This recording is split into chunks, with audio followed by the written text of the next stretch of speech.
Kambe Mwaba is a senior researcher at TNS who's recently conducted some fascinating research on how the country, how South Africans, how you and I view our President Jacob Zuma. She's joining me in studio to speak a little bit more about what we think about the president.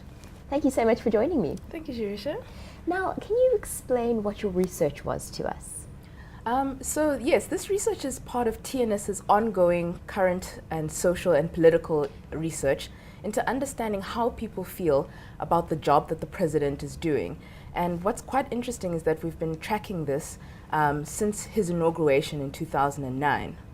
So can you tell us, I suppose it's quite difficult to do it, but overall, at the moment, how do South Africans feel about the president? Well, at the moment we see that just under 50% of South Africans agree that the president is doing a good job. And this is after it had dropped to less than a third of people agreeing he's doing a good job when we measured this in February. So it seems that post the national elections, people are feeling a bit more positive about the job that the president is doing. So there has been some improvements.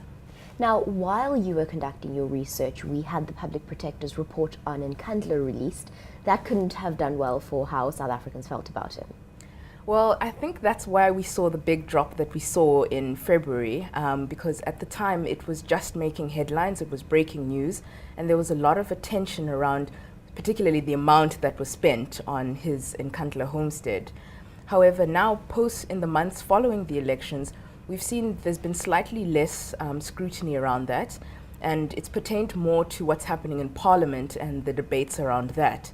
So that might explain why we're seeing slight improvements, because there is a bit less scrutiny around that in the months following the elections.